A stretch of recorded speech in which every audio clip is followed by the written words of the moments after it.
Hey, before we get into this episode, have you seen that my new book is out? It's called Stop Selling and Help Them Buy Weddings and Events.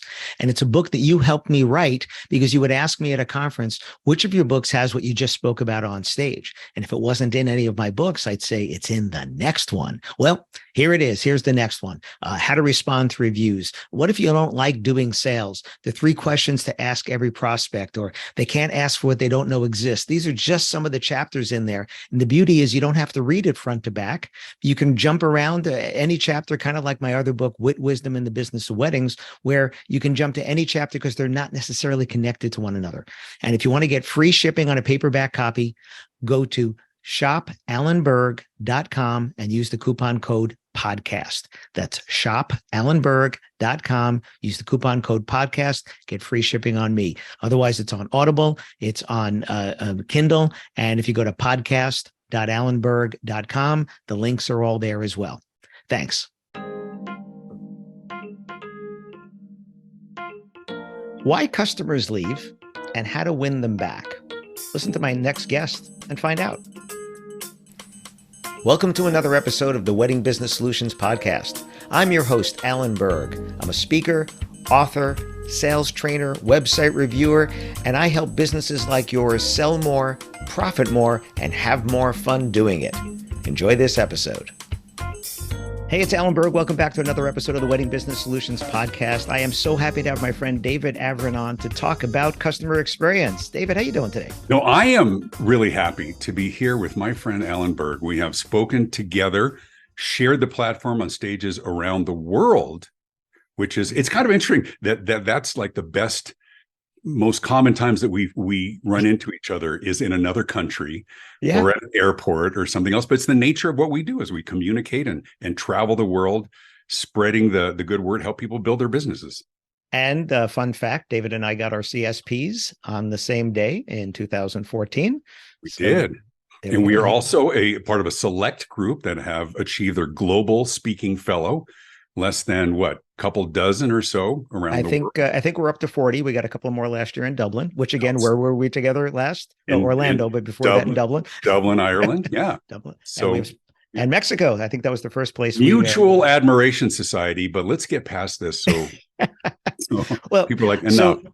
One of the reasons I wanted to invite you on is I listened to your book, Why Customers Leave and How to Win Them Back. And thank you for reading your own book, because some of our speaker friends don't do that. And I always wonder, you're a speaker. Why are you not reading your own book? And I've been quoting you in some of my talks because you talked about how you'll never know when someone goes to your website and leaves because they didn't like what they saw. You can't see that. And that customer experience, and it happens to us all the time. We go and we leave, and that's it. Sure. But you're a great storyteller, and you tell lots of stories in the book from personal experience, because we do travel so much. We are customers so much, and we talk about experiences there. And knowing my audience, because again, you have spoken at Wedding MBA, you have spoken in Mexico at the conference we spoke at there to the wedding and event professionals listening here. I am married. I had a wedding of my own. I'm covering all the bases. Absolutely. Your beautiful wife, Laurel, I have met her as well in Dublin, Ireland, coincidentally there. So from a customer experience standpoint, as someone who is married and who and sort of recently, right? How long are you married?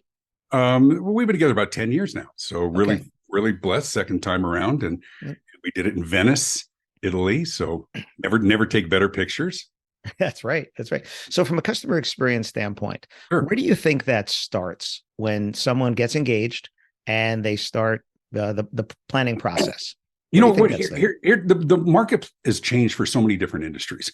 What's really different, profoundly different today than it was, I would say, even 15 years ago, maybe even 10, is that the process of seeking resources to put on the wedding, whether you're doing something internationally, whether you're doing it locally, and you're looking for the photographer and the caterers and the flowers and all of that.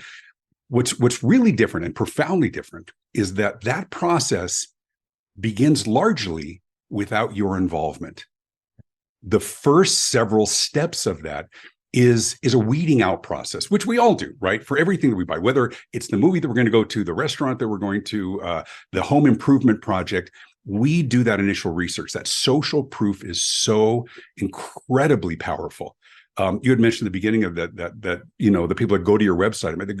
I talk about this on stage. the biggest source of lost revenue for your business is the customer or client that you never knew about, because you were either weeded out early because there was a perception that you didn't fit, whether it was capabilities, whether it was price, whether it was just that they weren't easily finding what they were looking for and they clicked away.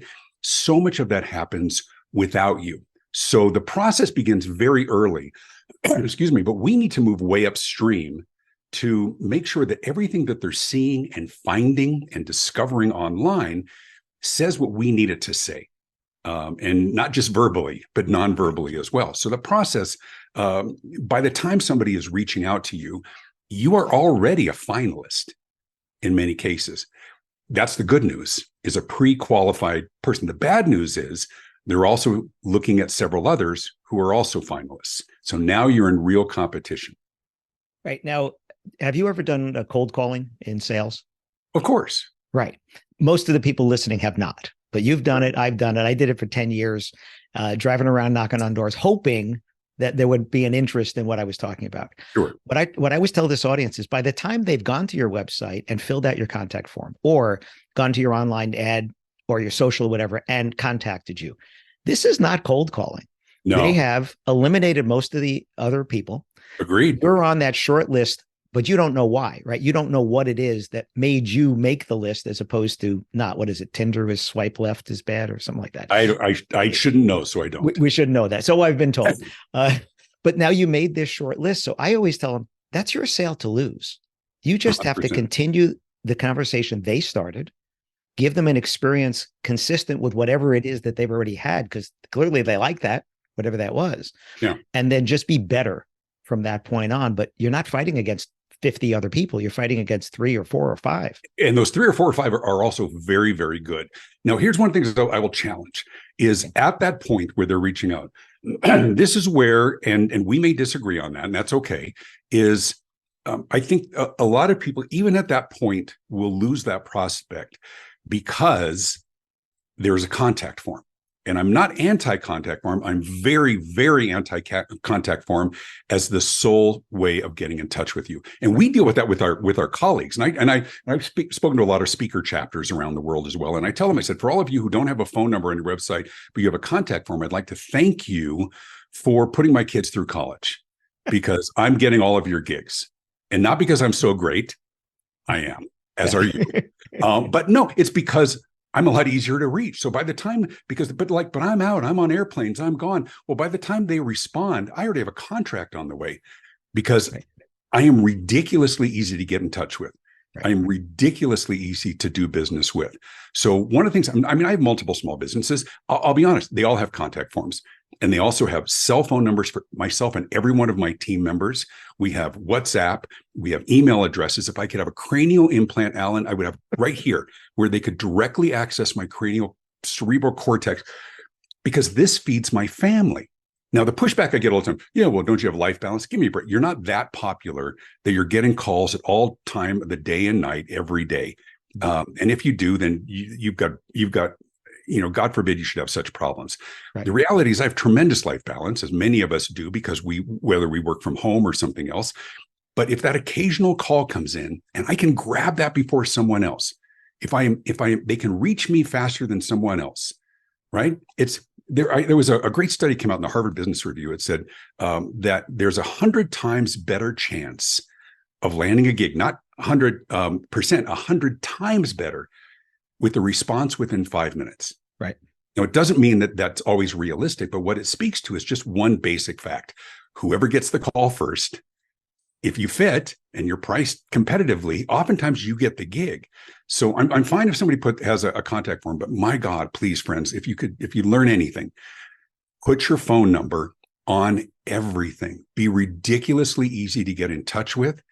Even if it's saying, listen, I'm in the middle of a meal with my family. Can I call you back in an hour? You're managing expectations, but don't wait for people to fill out. I saw a statistic, or actually I heard a statistic, I've been trying to find it, that said 86% of people will never fill out a contact form.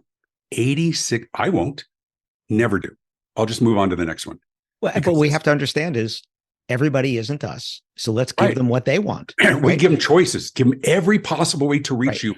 Semaphore flags, smoke signals. I had there was a DJ reached out to me through Instagram message. I hate Instagram message. And we have so many other things. I don't need another one, right? But if my clients want to use it, I'll use it, right? Right. That's how I started using WhatsApp. Nobody domestically uses it. Everybody, it's international, right? All of our international colleagues use WhatsApp. Exactly. So he messages me on WhatsApp. We message back and forth. And I said, let me just pick up the phone and call him. So there's no phone number on his Instagram. I go to his website. Can't find a phone number. Not in the footer, not on the contact page, not anywhere. And I messaged and I said, hey, how come there's no phone number? He goes, well, they don't want to call me. I said, how do you know? Right. Exactly. How could you possibly know? So 2 months later, I saw him. I said, why don't you put it on? He said, I'm going to get spam calls. I said, yes, but why don't you put it on? 2 months later, he tells me mostly spam calls, but 2 mothers of brides called him asking for information. Yeah. Because that's their method. Right? It's the same thing as that we had moved into a new office and we kept hearing the sound. I was trying to figure out what it was. You know what it was? It was my phone. We had to buy a new phone because we moved into a new office. I didn't know what that ringtone was, and we never get calls. But it's not worth getting rid of that number because 3 times a year, I'll get a call from somebody who will, because we put our phone number, office, and all of our cell numbers, and at the price point for what we charge for what we do, it paid for years and years and years of service. Right. Once again, not to belabor the point, but don't be hard to get a hold of because you have no idea the business that you never heard from because they walked away. There's Wedding Wire and The Knot, the 2 biggest wedding websites, Wedding Pro. Couples, one of their biggest complaints is that the vendors don't reply to them at all, right? But they also said about 50% of couples choose the first person who responds. Yeah. Right. So because everybody's qualified and everybody's good. Or they everybody's got 5-star reviews, right? Yeah. Everybody's got 5-star reviews. So at Wedding MBA, where you've spoken, I'm doing a presentation this year on my experience of secret shopping wedding and event businesses, specifically venues for this one. Sure. And at this point, we're between 150 and 200 companies we're shopping. And get this, David, 20% never replied to us. Yep. And here's the unintended consequences. It may be that you're overwhelmed. Good for you, right? It may be that it's not something you're particularly interested in. The challenge today is those people who feel slighted because they didn't get a response, they go online and trash you. You never even worked with them. You had no interaction with them other than a rejection of their outreach, which people today take very personally because everybody's fragile. We can't control all of that. But the reality is we have vehicles and venues to do great harm. You can't ignore anybody, even those who you disagree with. If you can, just a simple response. Listen, I'm very overwhelmed. It doesn't seem like a great fit for us. My suggestion is give a referral to someone else, right? Send business to your colleagues. What do they say? The behavior that's recognized and rewarded is the behavior that's repeated. You send them business, they may send you. But you make such a good point, Alan. No message should go unresponded to. You get that with contractors, right? Flooring contractors and things like that. They just overwhelm. They just don't respond. Well, we have tools at our disposal that could do great damage. And then the other side of that is if their preferred method of contact is text or WhatsApp or email or whatever, then that's what you're going to use, at least initially. 100%. Right. So just the other day, I'm preparing my slide deck for the Wedding MBA and talking about that. If they wanted to call you and your phone number was on your website, that was a choice. They did not choose that. They chose to fill out your contact form, email you, text you, whatever it is. Don't immediately ask them for a call because that's going to add friction. Our friend Shep Hyken always talks about friction, right? Sure. So coincidentally, over the weekend, I was just in the UK and I was trying to take a credit card for a book, and Square, which we use here, doesn't work there. Yeah, you can't do it overseas. All that. PayPal works. They give me a QR code, but you have to have a PayPal app, have a PayPal account. You have to scan, the customer has to scan it, approve paying by QR. I mean, look at all the hoops here. People were so good that they did. So I reached out to Chase, my bank, because Chase is worldwide. And I said, hey, do you have this? I sent an email. I get an email back saying, thanks so much. We're going to get on a phone call. We're going to talk about this. I'm like, you didn't read my question. I just had a question. Right. And this is exactly what I was talking about. I don't want to get on a phone call with you. Could you answer my question? So I emailed them back and I said, this is the question. And if you answer, yes, you can do this, then let's get on a phone call. But if it's no, let's not waste each other's time. And if, of course, it was no. I ask audiences all the time, does anybody notice that your customers, your clients are a little more demanding, a little more impatient. And of course, you get the look back like, yeah, welcome to my life. Well, we all are. Right. Because there has, especially COVID, ushered in a whole new generation of conveniences. And for consumers right now, life is pretty awesome. I mean, there's almost nothing that you can't get delivered to your house same day. I'm in Denver. We have multiple Amazon warehouses close by. 80% of what we order daily comes same day. Right. Same freaking day. It's Right. Somebody was on several months ago from Bed Bath and Beyond. They were talking about that they had multiple down quarters and they were challenged with supply chain and that people weren't finding certain items. And I looked at my wife. I said, "That's complete spin. It's garbage. We're not finding what we want at Bed Bath and Beyond. We're not going to Bed Bath and Beyond." And guess what happens a month later? They file bankruptcy. Right. Right. And now Overstock.com bought their name and they've just changed it for their online thing. But it wasn't because they were doing anything wrong. They just didn't recognize that how we buy has changed. And I think that's the lesson for wedding professionals is recognize that, yeah, you're going to get people who are far more demanding. We know the photographers are challenged with all of the intermarriages and everything else and who won't be in a picture with somebody else. But now it's everything because everything is so easy and so convenient. If you are not easy and convenient and responsive and accommodating, you will be left behind.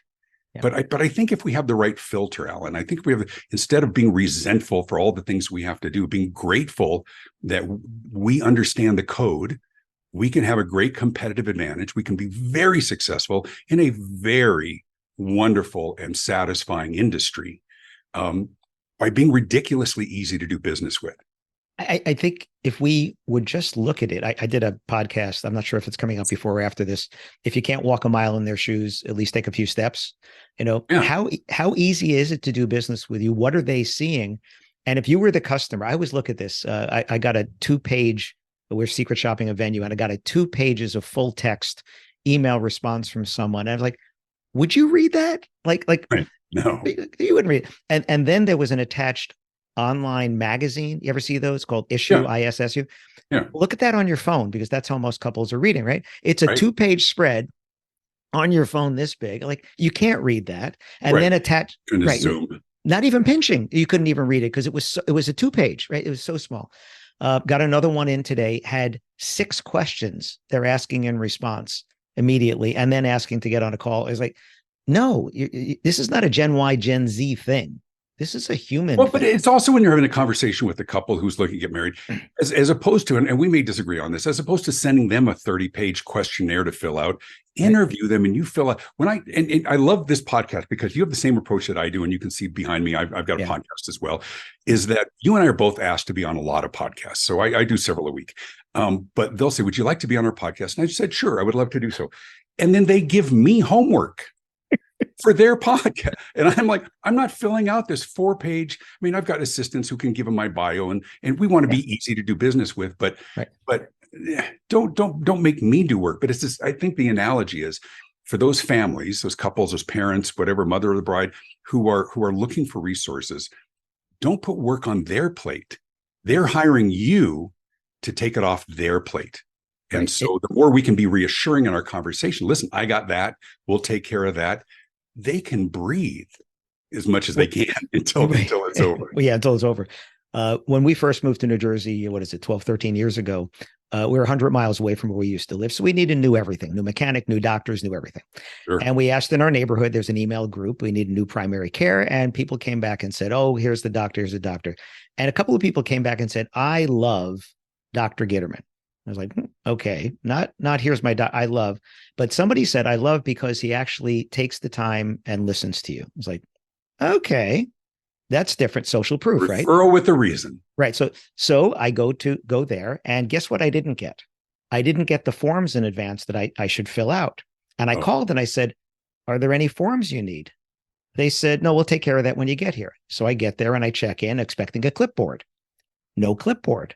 I said, anything I need to fill out? They said, no, not now. I said, okay, go in. Doctor comes in, never met this guy before, comes in, sits down. I was sitting up on the table. He said, no, sit over here in a chair. We're sitting in 2 chairs. We're talked for a few minutes.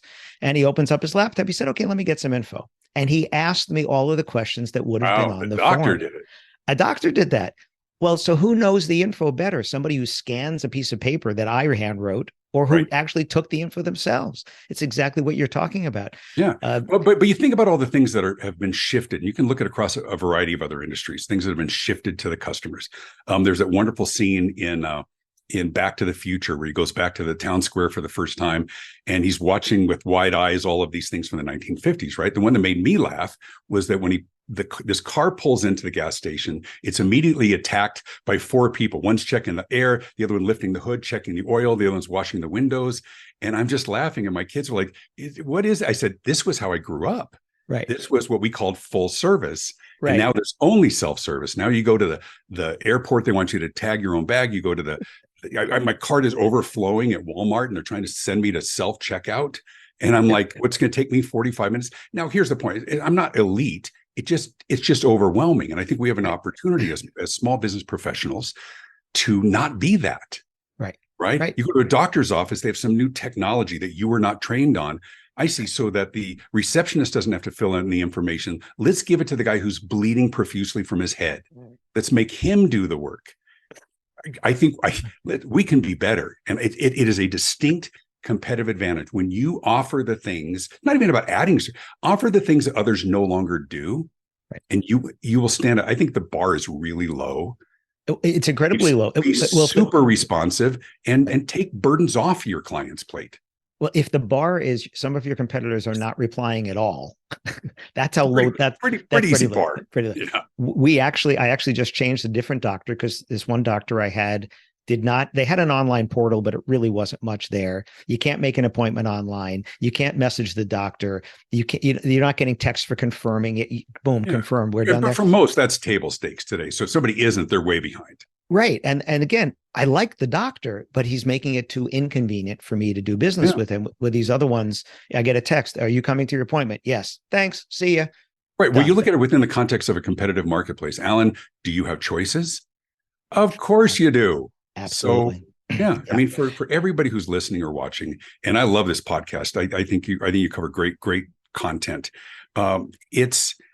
We're all in very highly competitive marketplace places, and because there has been this great leveling out of talent, because the posers have been outed, right? It's Yelp, it's TripAdvisor, it's Rotten Tomatoes, it's Glassdoor. If you aren't good, you're not going to survive today. Right. What has been left is a marketplace replete with talent. The people you're up against, especially the finalists, are damn good.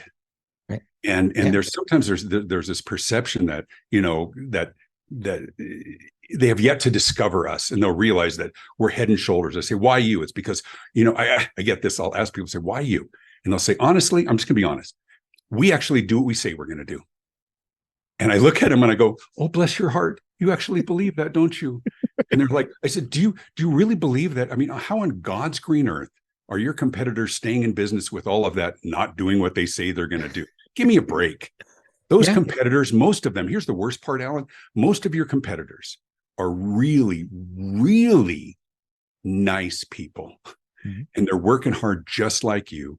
And they're, or here's the one that I love. I said this, I did $1 Million Roundtable, like 10,000 people in Bangkok. And I said, look around, there's 10,000 people. They're all good. I said, what makes you different? Please don't tell me. It's because here's what's different about it. We really listen to our customers and we tailor our solutions to meet their individual needs. And I'm like, do you honestly believe that your competitors don't listen? Do you honestly believe that your competitors aren't saying that what makes us different is everybody listens? Stop with the basics, the pedestrian stuff. What are the extras that make you stand out? Yeah. You may be good, but you haven't created the cure for cancer that tastes like chocolate. You're not that good. And if I go to your website and take your logo off and put your competitor's logo on, 95% applies. Exactly. So what is different? This circles us back to social proof again. Because if you really want to find out what makes you different, listen to the people that you've already worked with, because they're going to say it. They're talking about that in their reviews, in their thank you notes, in their video testimonials. They're telling you what's different if you're listening for that nuance. Right. And if they aren't, then it's time to get to work. Right. Because you're not different. Because quality is table stakes. Now, when I talk to, I've done a lot of CEO roundtable groups, and I'll ask them, I say, what's the competitive advantage? And they said, at the end of the day, it's about quality. I did a keynote and the CEO was on right before me. He goes, at the end of the day, it's about quality. We're going to win on quality. And the crowd goes crazy. And I thought to myself, I could not disagree more. At the end of the day, it's not about quality. Here's the thing. At the beginning of the day, it's about quality. Quality is the entry fee. Right. For those of listening and watching, you have to be damn good at what you do, or the marketplace will figure it out. That's the entry fee. But at the end of the day, it's about competitive advantage. It's not what do you do well, what do you do better than others who do it well. It might be communication, it might be responsiveness, but in terms of the quality of the photographs, you're going to show that online. People can look at your portfolio. When my wife and I got married in Venice, we went online, we found all the photographers that serve that area. We chose the one that we like based on the kinds of images we want. She had nothing to do with it until we had a final conversation. We made our decision based on everything that we saw, and they actually did a great job. They displayed all of what they do. Think about what you can control. And first and foremost, especially in this industry, is responsiveness. Yeah. Again, what would you want if you were the customer? If you sent someone a message, if you called, I had a guy called me and I answered the phone. He goes, I'm old school. I like to use the phone. I said, I'm old school too. When it rings, I like to pick it up and answer it. So there you go. Right. It was for 2 months later and he booked me for that. Right. You've heard the line that the best predictor of future behavior is past behavior. Okay. So what message are you sending? If it's hard to find information, if it's hard to get a timely response, it says to them, we're going to get close to the date. I'm not going to be able to get in touch with her. I'm not going to be able to get in touch with him. And that angst alone causes them to move on. Right. And then you set the tone early. But it's also, we're all humans. Let's say we do fill out somebody's contact form. Sure. And that person responds right away, but we're busy. So we don't respond. And then our email box gets filled and we forget about it. Well, is it the customer's job to reach out to you again? No, it's your job to reach out again, right? I'd say the biggest opportunity everybody listening has is someone that's reached out that hasn't yet told you no. Yeah. That's your biggest opportunity. Everybody gets emails that get stacked up under 200-300. It's your responsibility to put systems in place for reminders, for ticklers, for autoresponders, all of those things that say, we heard you. Even the things like when I'm fortunate that I have staff, but when I'm on a plane or something else, there'll be something that says, I am currently in the air. I will respond the minute I land. I mean, let's just manage expectations. But silence, nature abhors a vacuum. They will fill that vacuum, that space with negative scenarios. Right. Oh, I see. Now they don't care. Oh, I see. They were working really hard until they got me. Now they don't respond at all. Now I got. You're like, dude, I was at lunch, dude. Right. Just like it's like my kids, when my kids were teens, they're all in their 20s now, and like, Dad, I'm in a meeting, Dad, and I'm like, Dad, why don't you pick up? It's like, dude, I'm in a meeting. Where's the remote? It's like, but everybody's like that now. It's like you stand in front of the microwave going, come on, I haven't got a minute. Right? But do not blame them, friends. It's us. It's everybody. Okay. But knowing that, acknowledging that, how do we work with it? How do we leverage it? How do we differentiate because of it? Take the voice out of your head right now that says, I can't be all things to all people. I can't be available 24/7. You're going into scenarios, and everybody does this, what happens if there's a lot of outliers. But let's talk about a general rule for how you decide as a team, as an individual. Here's how we're going to do business. And we are going to be ridiculously responsive. And even if we can't, there's an auto one says, just to let you know, I got the message. I'm on another call right now. Please add whatever. I'll get back to you within 15 minutes. Right. There we go. That's fine. But then do it. Then do it. That's the key. Absolutely. I had, I was doing a mastermind day and I secret shopped all of them beforehand. And one of them happened to be a friend of mine, and he had a fun autoresponder. It was written in a fun way. I hate autoresponders as much as you do, but I'm busy with some other couples, and I'll get back to you within 24 hours. And then he didn't. Yeah. He never followed up. He never. So 6 months later, I'm in another conference doing the same thing. He's there again, shopped them again, same thing again. I will personally get back to you within 24 hours. And then he didn't. So my friend who knows who he is, if you're listening, I hope you're not doing that anymore. Yeah, listen, even if your business is riding high, and we've all had those times when we were overwhelmed. Like I said, God forbid you should have such problems as being overwhelmed with business. We all know it will not always be that way. Right.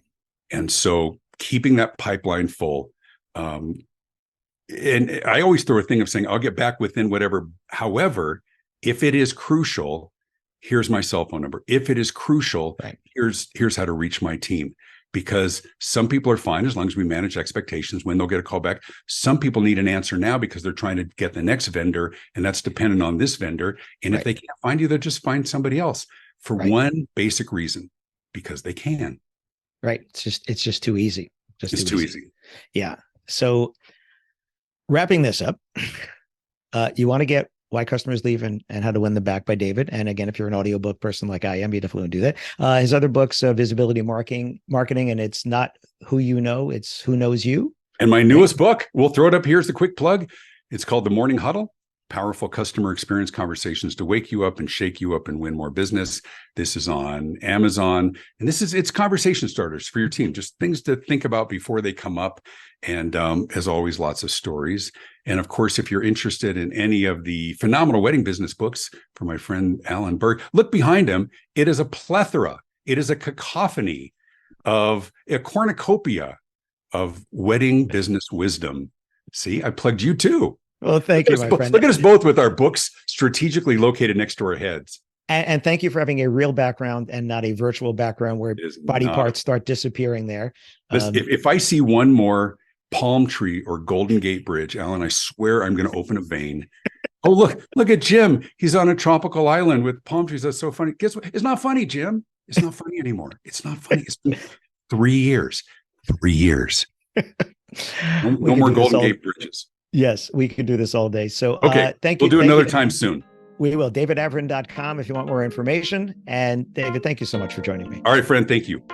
Thanks for listening to this episode of the Wedding Business Solutions podcast. If you liked it, please subscribe to this channel and post a review on your chosen platform, Apple Podcasts or whichever one. If you have any questions about anything in this episode or any of my episodes, email me directly at alan@weddingbusinesssolutions.com or visit my website, alanberg.com, alanberg.com. If you have any suggestions for future topics or guests that you'd like to see, please again, email me or visit my website. Thanks for listening.